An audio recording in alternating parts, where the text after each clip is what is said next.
The grid? Grid. Grid. The grid. Grid. Grid. I intervened.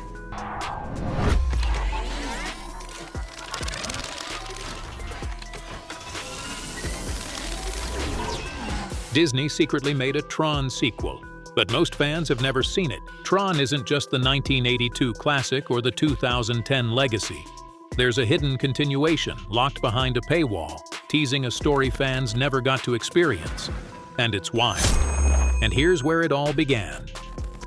1982, a time when computers were giant boxes and CGI was practically magic. Tron hit theaters and felt like nothing anyone had ever seen. The digital world they built, neon grids, light cycles, programs living like real people, wasn't just a movie. It was a glimpse into a universe that felt alive. You could almost smell the hum of electricity, hear the whir of computers turning, and feel the pulse of the grid through the screen. Fast forward to 2010 and Tron. Legacy rolls in. This wasn't just nostalgia.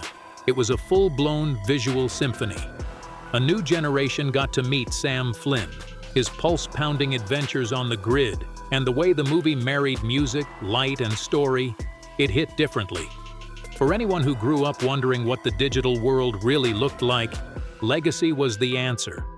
And for fans of the original, it was like the universe finally caught up to the imagination of its creators. Just when you thought Legacy wrapped things up, it left us hanging. Sam and Cora ride off into the sunset, but then what? The story barely gives a hint, and Tron himself, stranded in the sea of simulation, his fate is almost a ghostly question mark. Fans were left staring at the screen, wondering what became of the grid, the users, and the programs they'd grown to care about. There were breadcrumbs everywhere, subtle hints in dialogue or visuals, and teasing answers that never fully came. The story begged for continuation, and fans could feel it in their bones. Here's where it gets fascinating. In April 2011, when Tron Legacy hit Blu-ray, something special dropped. Not widely advertised, not easy to find, a 10-minute short called Tron: The Next Day. It dived into the mystery everyone had been obsessing over, Kevin Flynn's disappearance and the underground Flynn Lives movement. The short isn't a straight-up story. It's a mix of in-world documentaries and a narrative thread, showing archival footage, secret files, and the aftermath of Flynn vanishing into the grid. You follow this underground movement, see the chaos left behind, and get a sense of how the world shifted without him. For fans, it was like opening a door into the next chapter, a tease at a bigger story.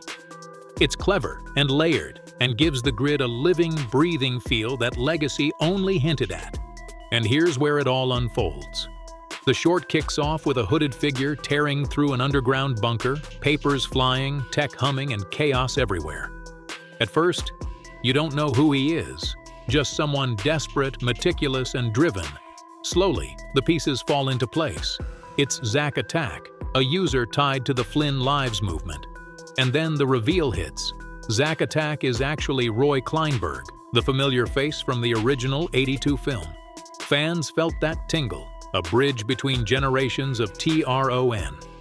As Kleinberg digs through the bunker, we see archival footage of Incom in turmoil, struggling to survive after Kevin Flynn's disappearance.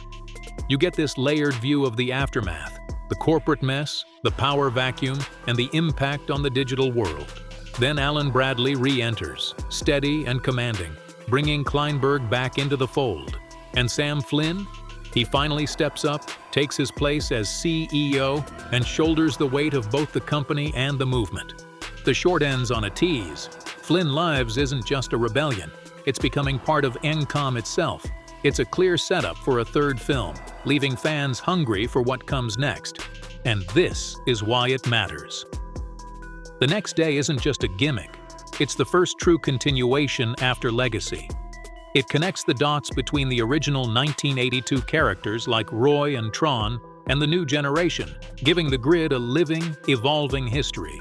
For fans, it's a rare glimpse at the story that was always meant to continue, offering closure while dropping just enough hints for a bigger adventure. It validates everything from legacy and adds layers to the world Disney built, showing that the grid isn't just a stage for flashy visuals, it's a universe with stakes, history, and heart.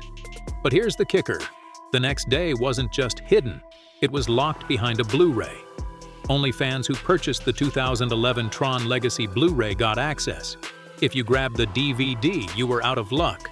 And in 2011, Blu-rays weren't cheap. A reliable player ran $100 to $200, plus the disc itself. Remember, the country was just crawling out of the 2008 recession. That kind of luxury wasn't in everyone's budget. Disney wasn't actively hiding the short. It was even listed on D23. But the combination of cost and limited availability meant that most fans never saw it. For a story that teased a full continuation of Legacy, it felt like dangling a carrot just out of reach. A pivotal piece of the Tron universe was out there, yet almost invisible to the majority of the fanbase. Fast forward to today, and Tron. The next day is everywhere. YouTube, streaming clips, fan uploads.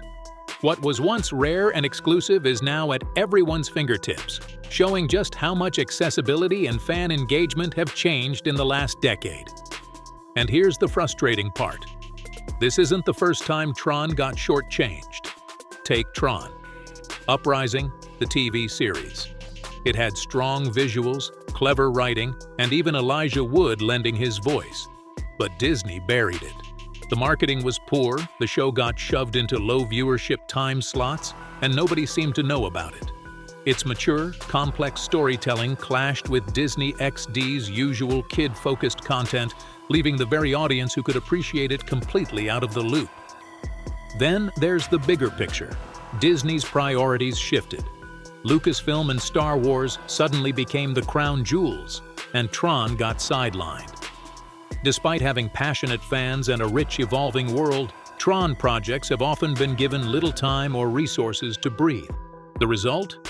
High-potential stories like Tron, The Next Day, or Uprising didn't reach the audiences they deserved. Fans were left frustrated, and the grid story remained incomplete. And this is where the frustration hits hardest. The lack of proper continuation didn't just leave questions. It hurt the fan base and the franchise itself.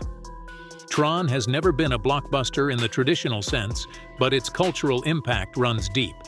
Fans grew up on the grid, light cycles, and the neon pulse of a digital world that felt alive. Now, with Tron, Ares not continuing the legacy storyline, it's almost painful. Iconic characters like Tron and Alan Bradley, central to everything that made the grid feel real, are nowhere to be seen. That absence leaves a gap in the story and in the hearts of longtime fans.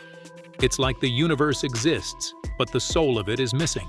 Without continuity, the grid feels smaller, and the potential for deeper, richer stories is left untapped. This is why Tron, The Next Day, hits differently. It's a pseudo-sequel, yes, but it's also a lifeline for fans. For the first time, you get insight into what happens after Legacy, a glimpse at the aftermath of Kevin Flynn's disappearance, and a tease at the next chapter for Sam, Flynn Lives, and the grid itself. It could have been the stepping stone for a full Legacy sequel, giving Disney a way to bridge generations of fans while honoring the original. The short highlights both fan demand and the gaps in storytelling, honoring missed opportunities that leave the universe incomplete. For anyone who loves the grid, watching it is like finding a hidden level in your favorite game. Short, but rich with lore and promise. Looking ahead, hope isn't gone. If Tron, Ares succeeds, there's potential to finally give the legacy storyline the continuation it deserves. Fans are ready, craving stories that respect the original, honor the grid, and bring characters like Tron and Alan Bradley back into focus. Disney writers have a real opportunity here. Create a true sequel that blends nostalgia with fresh storytelling. The grid, its programs, and the users have more stories to tell, and fan culture combined with sheer nostalgia could drive this forward. Tron has always been about imagination, stakes, and style, and the audience is still there, ready to follow the light. The universe is alive, waiting for someone to step back in and turn those hints and short films into a full, epic continuation. So, what's your take on Tron? The Next Day. Did you catch it, or did it slip under your radar? Drop your thoughts in the comments. And if you loved this deep dive, hit like, subscribe, and ring that bell. There's plenty more hidden stories coming your way.